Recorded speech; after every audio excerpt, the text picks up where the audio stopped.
There's this one house I remember. I don't know if it ever existed Mom? or I'm just trying to remember a place that's not there. Mom, you're scaring me. But it feels like forgetting something you know is important. You just have no idea what it was. Welcome back. Yes, another episode of What's Your Story here on Horror Fiend TV with my co-host, yes, the fourth corner, Lexi. How are you doing today? I'm doing good. How are you? Are you ready for this one? Yes. This one is so what we're going to talk about was, you could tell, it is Lavender 2016, directed by Gass-Donnelly and starring Abbie Cornish as Jane, Dermot Mulroney as Patrick, I hate that dude, and everybody's favorite Justin Long as Liam.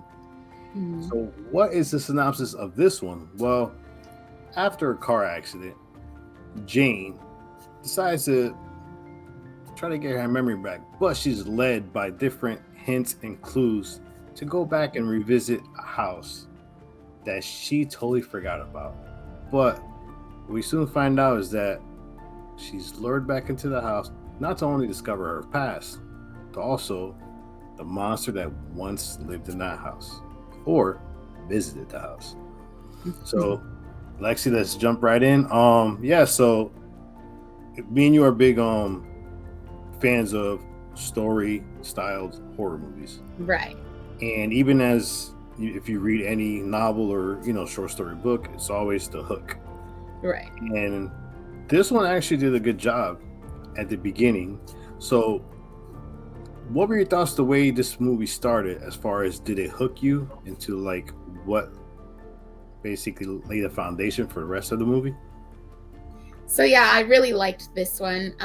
It's a slow burn a little bit, but it's not as bad as a lot of the slow burns that we've been coming across. Yeah. I do like the opening sequence. I think they did it very well. As you can see in the beginning of the movie, kind of starts out with the wife and the husband. It sounds like there's a little infidelity possibly from the husband's side, because she snickers something at the birthday party about sleeping with his clients, and then she says, "Just kidding." But the way she said it, I know that bitch wasn't kidding. No, she wasn't. The way she said it, I was like, yeah, no. And I was like, uh-oh. But I'll get into my reasons why I didn't like the husband and why I did. But yeah, there was one thing that I didn't like about him. But overall, I feel like she was what stood out the most in the opening sequence with her.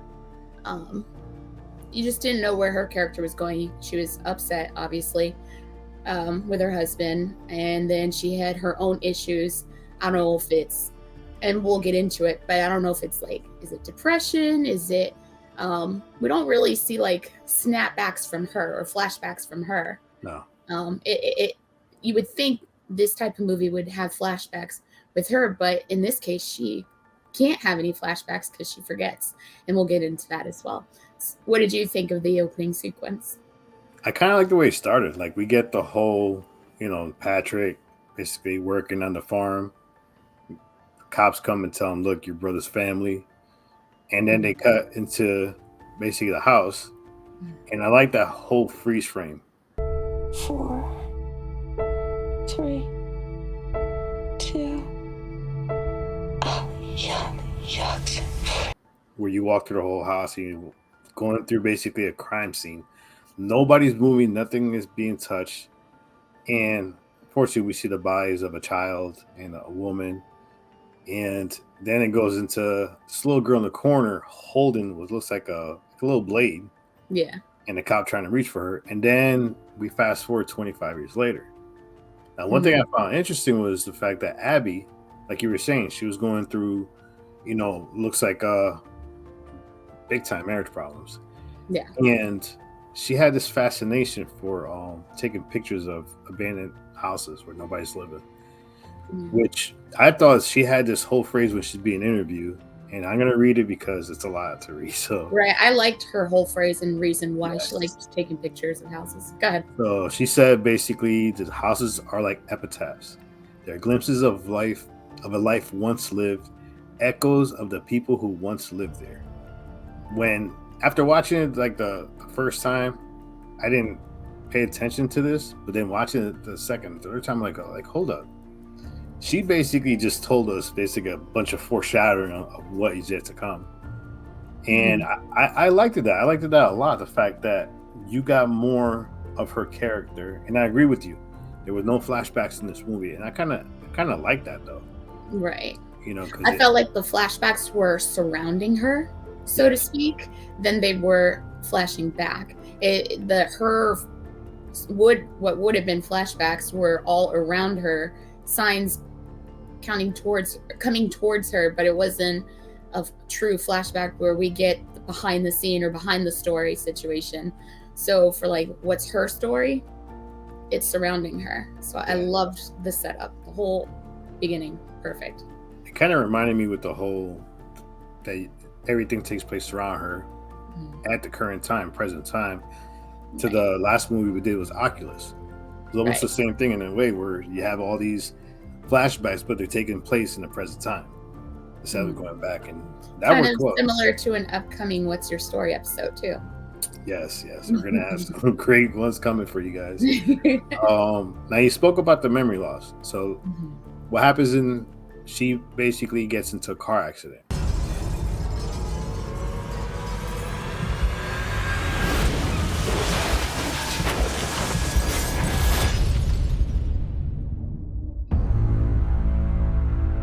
The injuries she sustained in the accidents appear to have aggravated from an old trauma, 20 years or more.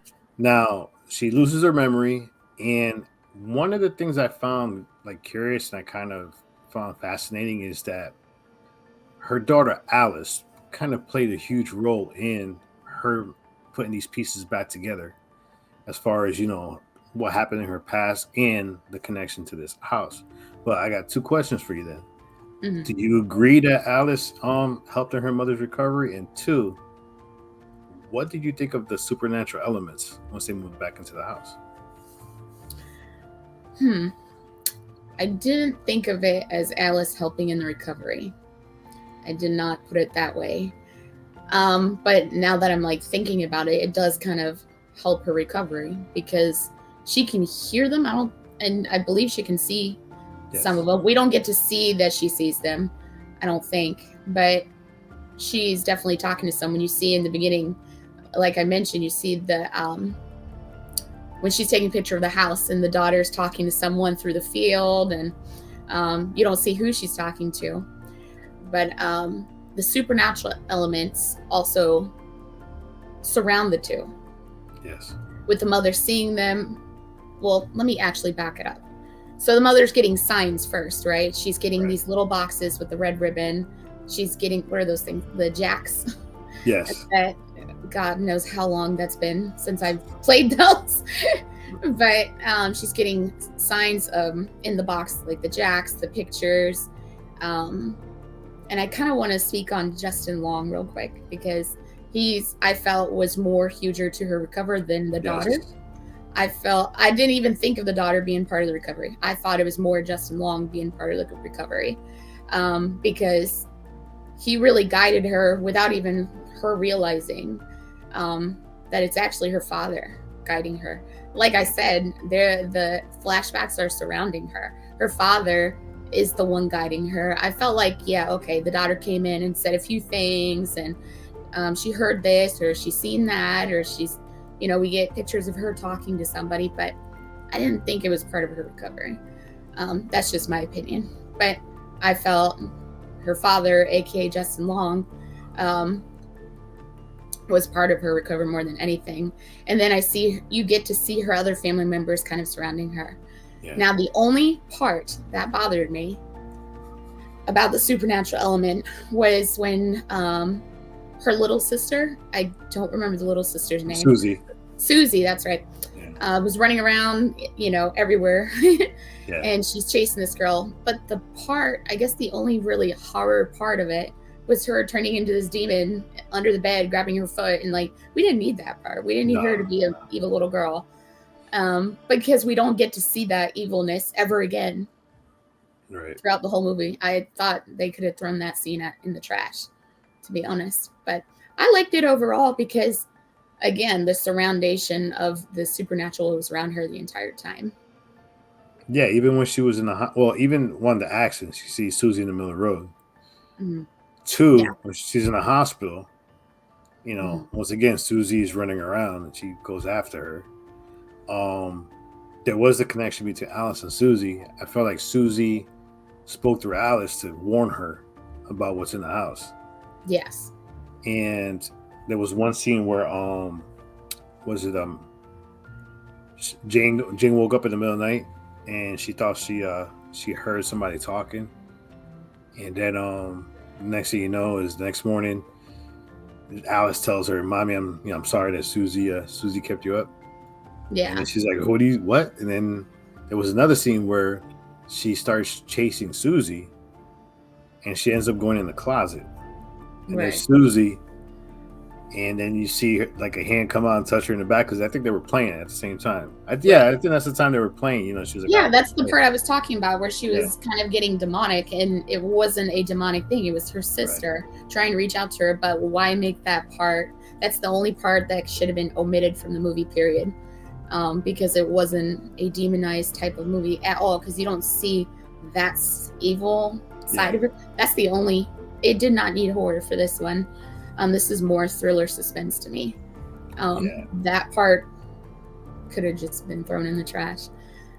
With the whole Susie turning demonized with the voice changing, and it was unneeded. Now, there was another scene that I liked a lot, was when they get to the house. The husband opens the door and he turns around and goes, "Are you guys coming in?" And Jane's like frozen. She can't move. Mm-hmm. And then Alice basically reaches out and grabs her hand, and then they enter the house. Mm-hmm. So the minute they enter the house, the first thing Alice says is, "Oh my God, it stinks in here." And there's Jane just frozen in place. She can't even move, which I like the fact that I like the build up with Jane coming back home. And even though it took a while for the pieces to be put in place, it kind of built the suspense built it up pretty well, because at the same time she's trying to build her life back together, but it's almost like she's worried about going insane at the same time, because she ended up choking out what she thought was Susie. In reality, it was her daughter Alice she was choking, and that's when the husband came in and totally snapped. And that's some of the parts of why I liked the husband. He was a strong suit in the movie, because he was a very good dad towards Alice. He was somewhat husband. I'm not going to say decent or undecent. There was a moment where I did not like him, because... Which moment was that? He's laying in bed with her. Now, okay, rewind a little bit. He's talking with the doctor. Oh, she had 7 fractures in the past. Now it's irritated. And when I first watched it, my first thought was, so she lost her memory? She doesn't remember I cheated? And so he's taking advantage that inside the bed together. Oh, do you remember we have a monster doll? Yeah. I was like, okay, asshole. Yeah. So he took advantage of that, I feel. He could erase the whole I done something bad thing. That's the only thing I didn't like. Because child, I would have fucking beat that ass. Well, you know, she kind of made me mad with him, though, in the beginning sequence when they have the birthday party. And she was inside cutting the fruits. And then he goes, "Oh, did you stock up the fridge?" And she goes, "Yes." He goes, "Did you?" And like snaps at her, and she's like, "I told you yes." But then when she goes outside, they're already blowing out the candles for his daughter, for Alice. Right, so, he didn't even wait. No, I was like, man, this dude. And even in the beginning, before the accident, like, I think she was on her way somewhere to open her art gallery or whatever it was.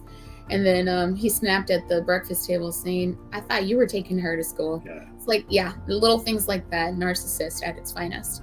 But then I felt like the flip side, the somewhat good side of him, again, he's a good dad, but that aside, he actually supports his wife throughout this whole thing. Yeah. He allows her to go to the house. He allows her to move into it, to get through this. He, even though, he catches I think in the barn or at the farmhouse that she was choking Alice, about to, thinking it's Susie.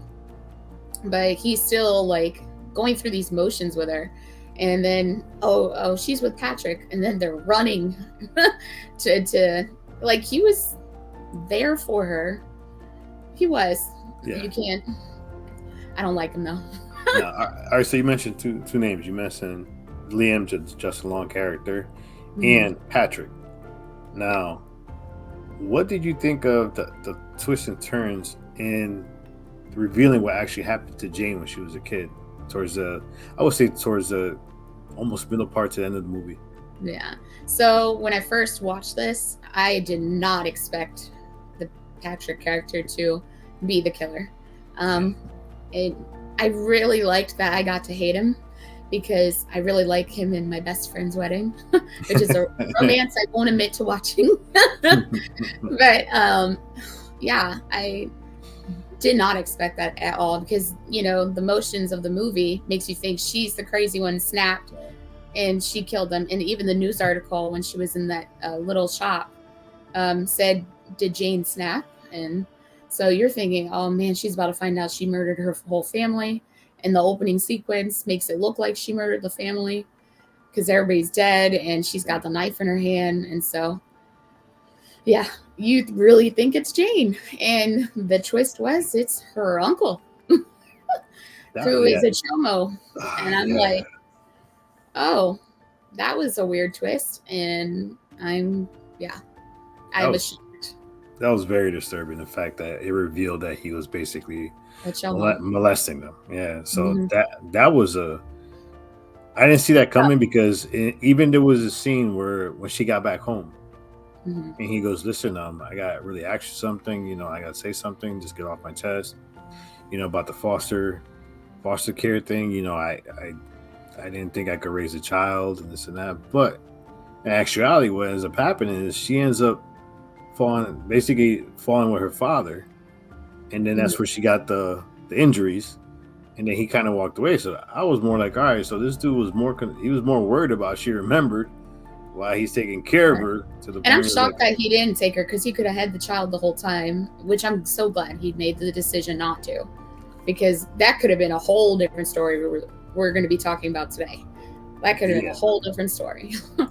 And a very sick story, and I probably would never watch the movie again.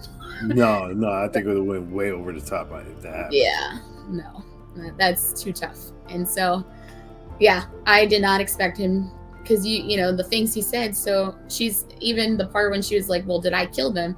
And he's like, "Only you know the answer," because he can tell that she still doesn't quite remember. Right.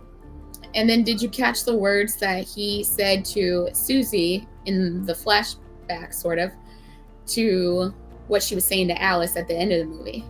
It was similar situations where, "Oh, do you want to play a game?" and stuff like that. And he's, saying the same thing to Susie in the flashback. And so that's why she freaked out. He's like, "Oh yeah, she's at Patrick's." That's why she took off running on that flat tire. I'd do the same thing. But yeah. All right, let's talk about Liam real quick, because we meet Liam after the accident, and he's basically a psychologist in the hospital, and he goes through this whole interview process. Now, he called her a different name. Was it Retton, Mrs. Retton. He called her a different name. And she was like, she's like, no, that's not my name. My maiden name is this. And then he kept on with, well, maybe you should go visit the family. Maybe you should go to the hospital. So he kept basically pushing her. That's why I think he's part of the recovery. But the crazy part was, like, even when he calls her, "Oh, we missed an appointment." Hello? Jane. Liam. We had an appointment. Did we? I'm sorry. I took your advice. We're at the family farm. Oh, good. I'm sorry about the appointment. I must have just forgotten. That's okay. I'm proud of you for giving it a chance. I'm glad you're all right. Where are you? This moment. I'm in my office. Why?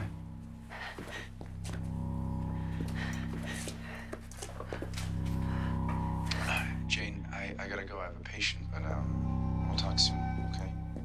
I'll be seeing you. But So here's she the twist. Yes, but here's the twist. What did you think about when they finally revealed who he was at the end of the film? I think it was awesome. You know, you don't get to, I didn't even realize that was going to be the twist. You don't get to know that's the twist until it actually happens, because, you know, he looks as young as she does, but he died at that age. Yeah. So that's why they kept him young, and I like that.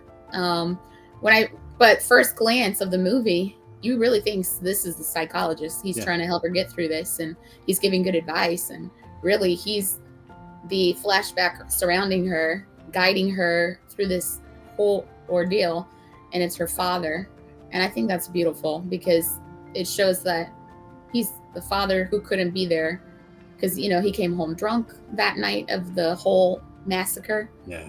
And so he doesn't really get to protect his kids, and now he's trying to, and they want their souls set free from the house. And so I think his build up in character, and then finding out he's the dad. And the way it was revealed, like, she's in the house, but she's trapped in the house. The house doesn't let her leave. And she even told her husband and Alice, go. The house is not letting me leave. Because she knew she had unfinished business in the house. Right. So then he goes up the steps, and she starts freaking out. And she's telling him, get away from me, get away from me. And then they have that conversation, which I thought was a very, very touching moment in the film, where they're sitting down in the hallway just talking, and you know, and it felt so genuine. I mean, I would never thought that was the father. Like you said, he looked so young, but it was such a great scene where they're just sitting there talking and stuff. And because you really think he's a psychologist. Then there was one part where, again, at first glance of the movie, you know, she's at the shop, she reads the newspaper, and then she's calling him, and he's a couple feet away. And I'm like, oh, maybe he's the killer. But then, you know, Janie is asking questions. Maybe I'm the killer. And so I'm like, who's the killer? Didn't expect to be Uncle, whatever his name was. But yeah, Justin by far was a key player in this whole movie. And they did it smart, because they could have had him in so many scenes. The fact that every scene he was in, they gave no clue. No clue. But it was good. Like, I liked it. They could have had him in so many other scenes, and they were like, you know what? Let's put him in these scenes where the scene, there's a meaning to the scene. There's basically a clue, or even like, all right, you know, this is where I'm trying to push you go. You know, because she even said, I mean, he even told her, he was like, well, you know, maybe you should go to the house, and, you know, you really need to start spending time with your family. They need it more than you do. You know, so it's just like, I love that whole twist, because I did not see it coming. And then when I'm like, holy crap, that's her dad. And then and then the setup where basically they like you were saying, they ran to Patrick's house because he had Alice, and he was basically gonna start what he did, you know, with the kids, and then they knocked him out and they bring him back to the house. That was perfect. That was the best, such a good way to end. The best ending for his life. Yep. And the fact that he's screaming and yelling even after, you know the movie's over. She could have just gotten her revenge and just killed him right there. Yeah, the fact that he was stuck in the house to be tormented by those he killed, where they could finally have their peace. Yeah. And I love that. That was such a good ending. It was. I'm glad they didn't kill him, because if they would have killed him, it would have been a disappointing ending. Like, as far as Jane and her husband, but yeah, that was such a. And again, the husband supporting that decision. Yeah, I would too if I was the husband. I would have killed the dude. I'm sorry. Yeah, I would have killed him. Go after my wife, and then you're gonna try to hurt my daughter. I don't know. Yeah, no, I would have killed him. That would have been my ending. Done. You would have been trapped in the house, but you wouldn't be in. You would probably been in the basement or something like that. I would have taken his shotgun, and it would have been done. All right, so let's go right into the conclusion. I mean, so what do you rate the storyline in this film? I mean, did it work for you? This storyline in the film has to be a 5 for me, because I think every element of the movie was just absolutely perfect, spot on. The twists and turns you think went one way, went the other, and it was like shocking. I was jaw to the floor. I was like, wow, this is a very good movie. It's a 5 for me. Yeah, for me, I'm gonna give it a 4.5. I do like the storyline. I thought there was a couple of hiccups, but I'm not gonna nitpick. But I think what this movie did that I like the most, and I'm massive into cinematography, and if it wasn't telling you the story through dialogue, the visuals were simply amazing. I mean, that car accident was probably one of the, I mean, I'm not supposed to be saying this, but that's probably one of the best car accident scenes I've ever seen in a movie. Yeah. I went slow motion and she's flipping upside down and she still has this glance like she's lost. Yeah. You know, for me, yeah, definitely the storyline, I think, out of reality. Yeah. And she was, and I feel like it connects to her like joy of the houses. She felt like an empty vessel this whole time, especially after, you know, she found out, you know, her husband, you know, cheated on her, and then to go through everything she's going through. Yeah. You know, and yeah, I agree. It's definitely, for me, it's 4.5. I think the storyline and cinematography beautiful. Just minus that one horror scene. They did not need Susie to be evil for that 10 seconds. It's perfect. It reminded me of Poltergeist for some reason. You know, if it was a clown, it would have been crazier. But yeah, no, I agree. Now we talk about, you know, about characters in this film. Like, I mean, did you think the characters were portrayed well, and did they help basically the storyline and push this movie through? Yeah, I think all the characters were a good solid 4. Even the husband, even though I want to hate him. Even the Chomo guy, he was good at his part because you didn't think the entire time, you didn't have it in your mind that he was the killer at all. You don't have it in your mind until the very end. And I'm just like, wow, you tricked me the entire time. I'm thinking it's her. I'm thinking maybe it's the therapist. Everybody had me tricked. I didn't know which way this movie was going. So they're all a good solid 4. Yeah, that sums it up for me on characters. Yeah, I agree with a 4. Yeah, the husband, there was sometimes I just wanted to, I wish he would divorce him, but yeah, I just wanted to throat punch him. Yeah, Patrick, he played it cool. He did a very good job not letting you know what he did till the end of the film. This was the first time I ever seen this actress, Abbie Cornish, and she did a hell of a job. I mean, she really commanded the screen, and she reminds me of what's her name? Oh my God, who's that? I forgot her name now. She's Charlize Theron. It looks like Charlize Theron. I thought that was her at first. Yeah, but I think she did a great job. I like her character. Yeah, I don't have any. I only gave Justin Long a 4 only because you wanted more. This was a movie where you would want more of him, but I'm glad they didn't. Right. So he was good at his part. No, he wasn't. I mean, anytime Justin Long shows up, I mean, you know he's gonna go all out on his acting. I'll give him a 5 for being cute. Yeah. All right, so let's. So overall, was this a well-written film? Oh, yeah. By far, it had, like I said, it had me thinking one way, then another, and then it shocked me at the end. I'm like, wait, what? And then I liked the flashbacks to all the scenes of the movie where Justin Long wasn't in it. He was a ghost the entire time. It was a figment of her imagination. Yeah. So it was eloquently done. It was great. So what number would you give it? The whole movie? Yeah, 5 for sure. 5 for it was written beautifully. The scenes were done beautifully. It tricked me. It had me on a emotional roller coaster. Yeah, I give it a 4.5. I mean, yeah, definitely. I like all the elements. I like the way it was done. The cinematography, the lighting. I mean, great, beautiful scenes. The cast, great job on the cast. Whoever selected this cast, kudos to you because you put a good batch together. He did. Yeah, I mean, and once again, another movie that we go to basically the farmlands. Yeah, and it won't be the last one either. Nope. But yeah, I mean, I give it a 4.5. It's definitely it's for me. if you like movies that are more on the storyline, this one Yeah. is for you. I mean, if you're looking for like crazy gore scenes, don't even watch it because it's not going to be for you. But if you like a good storyline, definitely, Lavender 2016 is for you. Yeah, I guess that's it. You want to let them know what movie that you picked for next time? Yes. So next time we're going to talk about 2007 film Dead Silence, and I'm so excited for this one. Did you see this one? I have not seen this movie.